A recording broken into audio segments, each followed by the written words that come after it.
चलिए आज के इस टॉपिक में हम लोग जो है उद्योग के बारे में पढ़ेंगे। इंडस्ट्री जो होता है, इंडस्ट्री के बारे में पढ़ेंगे। पहले ये जानते हैं कि उद्योग होता क्या है, उद्योग कहाँ किसे जाता है, उद्योग की परिभाषा क्या है, इसके बारे में हम समझते हैं पहले।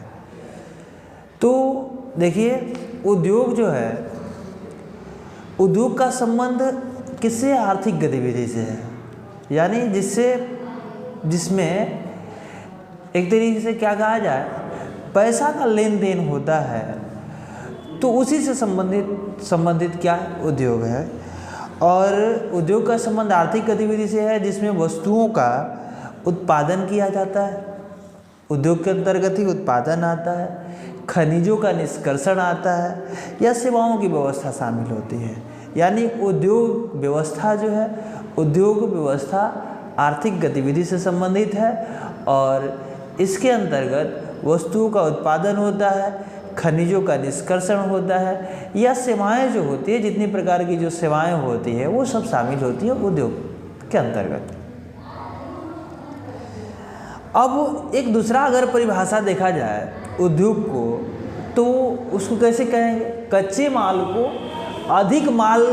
अधिक रुपए के मूल्य में परिवर्तित करना की जो प्रक्रिया है उसी को उद्योग कहा जाता है। कच्चे माल जो होता है कम रुपए के सामान को अधिक रुपए के सामान में परिवर्तित करने की प्रक्रिया क्या कहलाती है? चाहे कच्चे माल को अधिक मूल्य के उत्पादों में अगर परिवर्तित करने की जो प्रक्रिया है वही उद्योग कहलाती है। अब जो होता है उद्योग का वर्गीकरण कई आधारों पे होता है। उद्योग का वर्गीकरण जैसे जो है 5 आधारों पे उद्योग का वर्गीकरण किया गया है कि उद्योग का अगर बंटवारा देखा जाए तो उद्योग का बंटवारा कितने आधारों पे? 5 आधारों पे उद्योग का बंटवारा है। जैसे एक होता है कच्चा माल के आधार पर उद्योग का बंटवारा होता है, पूंजी निवेश के आधार पर उद्योग का बंटवारा होता है, स्वामित्व के आधार पर उद्योग का बंटवारा होता है, या जो भूमिका होता है भूमिका के आधार पर उद्योग का बंटवारा है। कच्चे अथवा तैयार माल की मात्रा एवं भार के आधार पे भी उद्योगों का बंटवारा होता है। तो 5 आधार बताए गए हैं उद्योग के बंटवारा के। उद्योग का जो बंटवारा का जो आधार है उसमें 5 आधार बताया गया है, जिसमें पहला जो होता है कच्चे माल के आधार पर उद्योग का बंटवारा होता है, पूंजी निवेश के आधार पर उद्योग का बंटवारा होता है, स्वामित्व के आधार पर उद्योग होता है, फिर प्रमुख भूमिका के आधार पर उद्योग का बंटवारा होता है, और कच्चे तथा तैयार माल की मात्रा एवं भार के आधार पर भी उद्योग का बंटवारा किया जाता है। तो यहाँ तक आपको, जहाँ तक उम्मीद है कि आपको समझ में आ गया होगा कि उद्योग कहाँ किसे जाता है, तो एक बार फिर से रिकॉल करते हैं उद्योग कहाँ किसको जाता है। उद्योग जो होता है एक तरीके से उद्योग का जो संक्षेप में अगर परिभाषा देखा जाए तो उद्योग कच्चे माल को अधिक मूल्य के उत्पाद के रूप में परिवर्तित करने की जो प्रक्रिया होती है उसी प्रक्रिया को उद्योग कहा जाता है। अगर दूसरा एक परिभाषा देखा जाए तो उद्योग का संबंध आर्थिक गतिविधि से है, जिसके अंतर्गत वस्तुओं का उत्पादन, खनिजों का निष्कर्षण या जो सेवाएं शामिल होती है, ये सब उद्योग के अंतर्गत आता है। अब बात है कि उद्योग तो हम लोग समझ लीजिए, उद्योग का बंटवारा कितने आधारों पे किया गया? उद्योग का बंटवारा 5 आधारों पे किया गया। वो कौन कौन से आधार हैं? ये पहला जो है कच्चा माल के आधार पर उद्योग का बंटवारा है। दूसरा जो है प्रमुख भूमिका के आधार पर उद्योग का बंटवारा है। तीसरा जो है पूंजी निवेश के आधार पर उद्योग का बंटवारा है। चौथा जो है स्वामित्व के आधार पर उद्योग का बंटवारा है। और पांचवा बंटवारा का जो आधार है वो मात्रा एवं भार के आधार पर उद्योग का बंटवारा किया गया है। अब सबके बारे में अलग अलग समझते हैं। सबका जो है किस तरीके से, जैसे कच्चे एवं तैयार माल के आधार पर जो उद्योग होते हैं कितने प्रकार के होते हैं, उसमें किस उद्योग में कौन कौन से उद्योग आते हैं, इसको समझते हैं थोड़ा सा। देखिए, कच्चे एवं तैयार माल के आधार पर उद्योग 4 प्रकार के पाए जाते हैं। उद्योग का बंटवारा जो होता है 4 प्रकार का होता है। वो कौन कौन सा होता है? कृषि आधारित उद्योग आता है, एक खनिज आधारित उद्योग आता है, एक वन आधारित उद्योग आता है, और चौथा जो होता है समुद्र आधारित उद्योग होता है। तो कच्चे माल के आधार पर उद्योग का बंटवारा 4 प्रकारों में किया गया है। पहला जो है कृषि आधारित उद्योग, दूसरा वन आधारित उद्योग, तीसरा खनिज आधारित उद्योग, और चौथा जो है वो है समुद्र आधारित उद्योग। अब कृषि आधारित उद्योग कौन का, कृषि से संबंधित जो उद्योग हैं, जैसे में वस्त्र उद्योग हो गया, खाद्य प्रसंस्करण, जैसे खाद्य प्रसंस्करण के अंतर्गत खाना बनाने की जो प्रक्रियाएं आती है, उन जो नए नए जो फूड आइटम बनाए जाते हैं उनसे जो रिलेटेड जो व्यवसाय है वो कृषि आधारित उद्योग के अंतर्गत आता है। फिर चाहे पटसन उद्योग हो, चीनी उद्योग हो, वनस्पति तेल उद्योग हो, ये सारे जो व्यवसाय हैं वो कृषि आधारित उद्योग के अंतर्गत आता है, क्योंकि इनका कच्चा माल जो होता है कृषि से ही प्राप्त होता है, इसी वजह से इन्हें कृषि आधारित उद्योग कहा जाता है। अब जो होता है खनिज आधारित उद्योग होते हैं। खनिज आधारित उद्योग में जो कच्चा माल होता है खनिज एवं धातु होती है, इसमें जो होता है इसके अंतर्गत आने वाले उद्योग लौह इस्पात उद्योग है, या सीमेंट उद्योग है, या तांबा उद्योग है, तांबा प्रगलन है, एल्युमिनियम प्रगलन है, ये सारे जो उद्योग होते हैं खनिज आधारित उद्योग आते हैं। फिर वन आधारित उद्योग होता है। वन आधारित उद्योग में जो कच्चा माल होता है वन उत्पाद होता है, वन से प्राप्त होने वाले जो उत्पाद होते हैं वन आधारित उद्योग के अंतर्गत आते हैं। जैसे में कागज उद्योग हो गया, औषधि निर्माण हो गया, फर्नीचर उद्योग हो गया, भवन निर्माण हो गया, ये सारे उद्योग जो होते हैं वो किसके अंतर्गत चले जाते हैं, वन आधारित उद्योग के अंतर्गत चले जाते हैं। फिर समुद्र आधारित उद्योग होता है। इसमें जो समुद्र आधारित उद्योग में सागर या महासागर या पानी के जितने सारे स्रोत हैं उनसे प्राप्त जो जीव होते हैं, वनस्पति होती है, खनिज होते हैं, ये क्या होते हैं, कच्चे माल का काम करते हैं समुद्र आधारित उद्योग में। तो इसमें जो खनिज आधारित उद्योग के जो एग्जाम्पल है, इसमें भी खाद्य प्रसंस्करण आता है, औषधि आती है, औषधि हो गया, मछली उत्पादन हो गया, सीप और शंख से जुड़ा जो उद्योग है वो उद्योग जो है समुद्र आधारित उद्योग के अंतर्गत आता है। तो ये हम क्या पढ़ें कि कृषि आधारित जो उद्योग है, कृषि के आधार पर जो उद्योग का कच्चे माल के आधार पर जो उद्योग का बंटवारा है चार आधारों पर किया गया है। कृषि आधारित उद्योग है, खनिज आधारित उद्योग है, वन आधारित उद्योग है, एक समुद्र आधारित उद्योग है। फिर जो अगला बंटवारा होता है उसका जो बेसिक होता है वो पूंजी निवेश के आधार पर उद्योग को बांटा गया है। तो पूंजी निवेश के आधार पर उद्योग को तीन भागों में बांटा जाता है। एक जो होता है जिसको बृहद उद्योग कहा जाता है, दूसरा लघु उद्योग होता है, तीसरा कुटीर उद्योग होता है।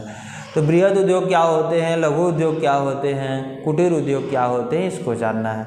तो बृहद उद्योग के अंतर्गत वे सारे उद्योग जिनमें पूंजी निवेश के तौर पर 1 करोड़ या उससे ऊपर की पूंजी निवेश की गई हो उसको बृहद उद्योग कहा जाता है। 1 करोड़ से अधिक का निवेश अगर किया गया है तो उसे क्या कहा जाता है, बृहद उद्योग कहा जाता है। अगर लघु उद्योग है तो उसमें अगर मान लीजिए कि 1 करोड़ से कम का निवेश किया गया है तो उसको लघु उद्योग कहेंगे। जैसे खाद्य प्रसंस्करण हो गया, रेशम उद्योग हो गया, माचिस उद्योग हो गया, ये सब लघु उद्योग के अंतर्गत आ जाता है।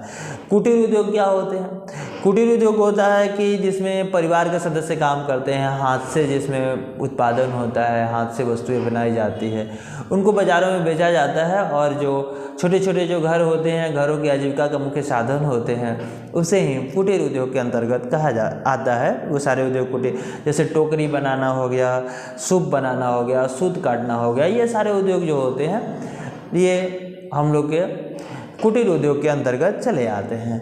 तो हम लोग 2 आधार पढ़े, एक कच्चे माल के आधार पर उद्योग जो होते हैं 4 प्रकार के होते हैं, एक जो होता है पूंजी निवेश के आधार पर उद्योग 3 प्रकार के होते हैं। तो ये क्लियर है। फिर आगे बढ़ते हैं, स्वामित्व के आधार पर भी उद्योग का बंटवारा 4 भागों में किया गया है। स्वामित्व के आधार पर उद्योग का बंटवारा कितने भागों में, 4 भागों में किया जाता है। अब समझते हैं कौन कौन सा उद्योग होता है स्वामित्व के आधार पर जिनका बंटवारा 4 भागों में होता है। एक निजी क्षेत्र आता है, निजी क्षेत्र के उद्योग होते हैं। इसमें जो स्वामित्व होता है, जो मालिकाना हक होता है, वो किसके पास होता है, निजी व्यक्ति, किसी एक व्यक्ति के पास हो सकता है या कई सारे व्यक्तियों के समूह के पास होता है। व्यक्ति या व्यक्तियों के समूह के पास अगर संचालन शक्ति है तो वो निजी क्षेत्र के उद्योग के अंतर्गत आता है। दूसरा जो होता है एक सार्वजनिक क्षेत्र का उद्योग होता है। सार्वजनिक क्षेत्र के उद्योग में उसका संचालन जो उस क्षेत्र उन उद्योगों का संचालन कौन करती है, सरकार करती है। सरकार अगर संचालन कर रही है तो वो सार्वजनिक क्षेत्र का उद्योग है। अगर कोई व्यक्ति या व्यक्तियों का समूह अगर संचालन कर रहा है तो निजी क्षेत्र का उद्योग है।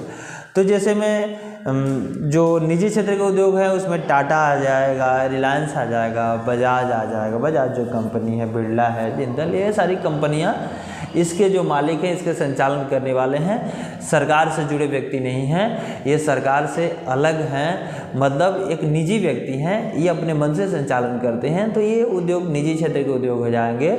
और जो जिनका संचालन सरकार करती है वो उद्योग जो हो जाएंगे सार्वजनिक क्षेत्र के उद्योग, जैसे सेल हो जाएगा, steel authority of India limited, भेल हो जाएगा, गेल हो जाएगा, रेल हो जाएगा, रेल जो उद्योग है ये। तो ऐसे कई सारे उद्योग हैं जिनका स्वामित्व जो होती है सरकार करती है, तो वो सारे उद्योग सार्वजनिक उद्योग के अंतर्गत आते हैं। तीसरा जो होता है संयुक्त क्षेत्र होता है, संयुक्त क्षेत्र का उद्योग। इसमें क्या होता है संयुक्त क्षेत्र में, सरकार एगो पार्टी होती है, मालिकाना हक जो सरकार के पास, और निजी व्यक्ति या व्यक्तियों के समूह, सरकार और जो प्राइवेट सेक्टर और पब्लिक सेक्टर दोनों मिलके चलाते हैं संयुक्त क्षेत्र को। नाम से ही क्लियर है, संयुक्त है यानी मिला हुआ है। किसके साथ मिला हुआ है, इसमें संचालन शक्ति किसके पास होती है, सरकार के पास होती है, और निजी व्यक्ति या व्यक्तियों के समूह के पास होती है। जैसे में मारुति उद्योग हो गया, ये जो है संयुक्त क्षेत्र का उद्योग है। अब सहकारी एगो क्षेत्र होता है, सहकारी क्षेत्र जिसको कोऑपरेटिव सेक्टर कहा जाता है। तो सहकारी क्षेत्र में जो संचालन शक्ति होती है, संचालन उत्पादक करते हैं, जो उत्पादन करने वाले होते हैं वो संचालन करते हैं उसका, या श्रमिक करते हैं, श्रमिक यानी जो मजदूर हैं वो करते हैं, या दोनों मिलके करते हैं।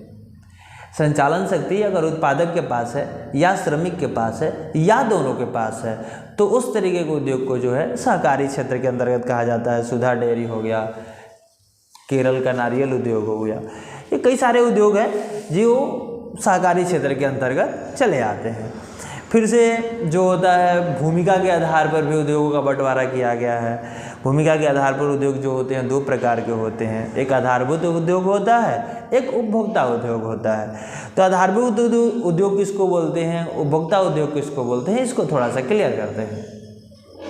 देखिए, आधारभूत उद्योग कहा जाता है जिनके उत्पादों या कच्चे माल पर दूसरा उद्योग निर्भर है। ऐसे उद्योग जिनके उत्पादन जिनसे जो उत्पादन हो रहा है या जो कच्चा माल है उस पर दूसरा उद्योग अगर निर्भर है, दूसरा उद्योग उससे अगर चल रहा है तो उसको आधारभूत उद्योग कहा जाता है। जैसे लोहा इस्पात उद्योग प्रगलन जो है, लोहा इस्पात प्रगलन एक उद्योग है, लेकिन उससे जो लोहा इस्पात बनता है, इस्पात से कई सारे उद्योग, जैसे गाड़ी बनाने का उद्योग हो गया या छड़ बनाने वाला उद्योग, अलग अलग कंपनियां उस पर आश्रित होती है। उनसे उत्पाद जो होते हैं उनके द्वारा निकले उत्पादों को कच्चा माल के रूप में उपयोग करके अपना एक दूसरा नया माल बनाती है। तो उन सारे उद्योग जिनका जो उत्पाद होता है उनको कच्चे माल के रूप में उपयोग करके दूसरी कंपनियां उपयोग में लाती है, तो उन सारे उद्योग को आधारभूत उद्योग कहा जाता है। जैसे अभी बताएं आपको, इस्पात प्रगलन उद्योग है या खनिज गलाना है या एल्युमिनियम गलाना, ये सारे उद्योग जो होते हैं वो किसके अंतर्गत चले आते हैं, वो सारे उद्योग जो होते हैं वो हमारे क्या बोलते हैं, आधारभूत उद्योग के अंतर्गत चले जाते हैं। फिर उपभोक्ता उद्योग होता है, जो भूमिका के आधार पर उद्योग का बंटवारा दो भागों में, एक आधारभूत एक उपभोक्ता। तो उपभोक्ता उद्योग होता है, इसमें उत्पादन जो होता है उपभोक्ता के सीधे उपभोग या उपयोग के लिए किया जाता है। इसमें जो उत्पादन होता है डायरेक्ट कंज्यूमर्स जो होते हैं, कंज्यूमर्स के उपयोग या उपभोग के लिए किए जाते हैं, वे सारे उद्योग जो होता है उपभोक्ता उद्योग। जैसे में दवा कौन खाएगा, जो उसका उपभोग करने वाला है, जो मरीज है, डायरेक्ट जो कंज्यूमर्स हैं उनका यूज अगर करते हैं तो वो सारे उद्योग जो होते हैं, दवा उद्योग हो गया, बर्तन उद्योग हो गया या टूथपेस्ट उद्योग हो गया, कई सारे उद्योग हैं। श्रृंगार प्रसाधन वाले उद्योग भी इसी के अंतर्गत चले आएंगे। तो ये सारे उद्योग जो जिनका जो उत्पाद बनता है उन उत्पाद का उपयोग अगर डायरेक्ट कंज्यूमर्स करते हैं तो वो सारे उद्योग जो होते हैं उपभोक्ता उद्योग के अंतर्गत चले जाते हैं। फिर उद्योग का जो पांचवा बंटवारा है, कच्चे एवं तैयार माल की मात्रा और भार के आधार पर उद्योग का बंटवारा हुआ है। वहाँ भी उद्योग का बंटवारा दो आधार पे किया जाता है, एक भारी उद्योग होता है, एक हल्का उद्योग होता है।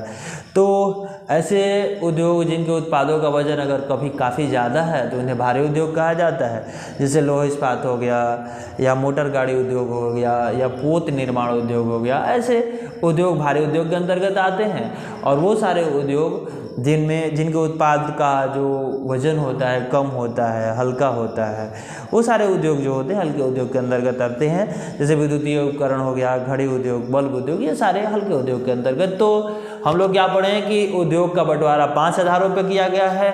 एक कच्चे माल के आधार पर, एक पूंजी के आधार पर, एक स्वामित्व के आधार पर, एक भूमिका के आधार पर और एक मात्रा एवं वजन के आधार पर उद्योग का बंटवारा है। तो ये सारे आधार हम लोग पढ़ चुके हैं। फिर आगे हम समझते हैं कि जो भारत के जो औद्योगिक प्रदेश हैं, हम लोग का जो देश है उसमें औद्योगिक प्रदेश कहाँ कहाँ हैं, कितने औद्योगिक प्रदेश हैं भारत में।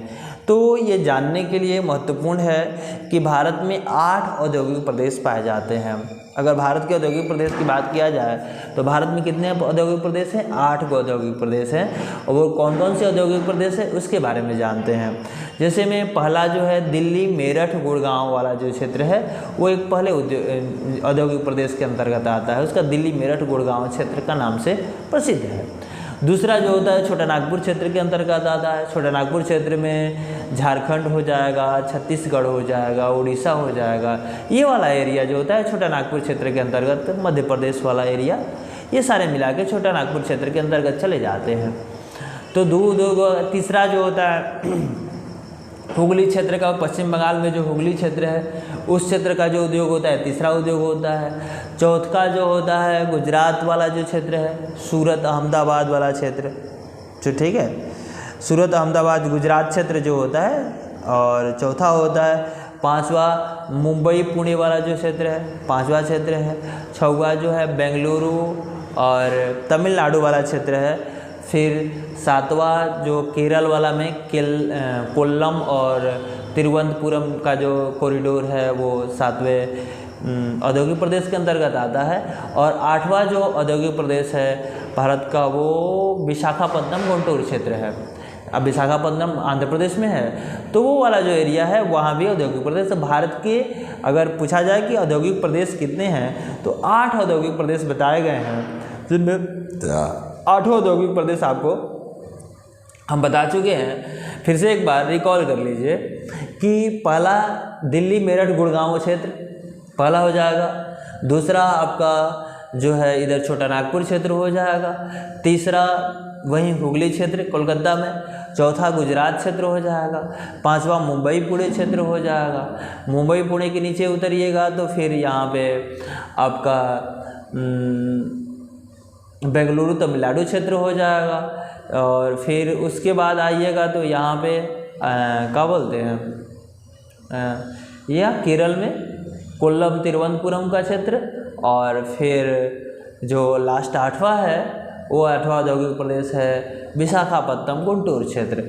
तो आगे का जो सीरीज होगा उसमें हम लोग उद्योग से संबंधित जैसे लौह इस्पात उद्योग हो गया या खनिज आधारित उद्योग हो गया, जो महत्वपूर्ण उद्योग हैं उनके बारे में समझते चलेंगे, आगे बढ़ते चलेंगे। और इस तरीके से ये इस सेशन को यहीं पे स्टॉप करते हैं। फिर आगे वाला सेशन है, आगे के दिनों में उसको हम लोग कवर करते चलेंगे। तो इस बात को ध्यान रखना है कि हर चैप्टर का रिवीजन होते चला जाएगा। हर चैप्टर के जो डाटा हैं, जो उपयुक्त जो बातें हैं, उनको हम आप तक पहुंचाते चले जाएंगे। बस आपको करना क्या है कि रेगुलर जो आपके पास जो वीडियोज आ रहे हैं उनको आप जो है ध्यान से एकाग्र होकर सुनिए और उसको समझिए और फिर फ़ायदा उठाइए। अगर आप सब्सक्राइब चैनल को नहीं किए हैं तो ज़रूर सब्सक्राइब कीजिए, लाइक कीजिए, कमेंट ज़रूर कीजिए कि कहाँ पे कमी हो रही है, तो उस कमी को सुधारने का प्रयास किया जाएगा कि कहाँ पे किस क्षेत्र में कमी हो रही है। तो उन चीज़ों को हम सुधारने का ज़रूर प्रयास करेंगे और बस आपके साथ की ज़रूरत है। बस इस वीडियो को इतना ही। आगे वाला वीडियो अगले दिन आपको प्रोवाइड किया जाएगा। और अगर हो सके तो कमेंट करके बताइए कि किस सेक्शन पे आपको वीडियोज बना की ज़रूरत है, कौन सा सेक्शन आपको बताना है। और देखिए मैथ में कौन सा चैप्टर आपका वीक है उस पर कोशिश करेंगे, जहाँ पे आपको प्रॉब्लम है तो वहाँ से कमेंट कीजिए, हम ज़रूर उस कमेंट को पढ़ेंगे और उस पॉइंट से हम आपको ज़रूर वीडियो देने का प्रयास करेंगे कि आपका वो पॉइंट जो है अच्छा से अच्छा हो सके, बेहतर से बेहतर हो सके और आप आगे की जो तैयारी है उसको अच्छे तरीके से कर पाएँ। धन्यवाद।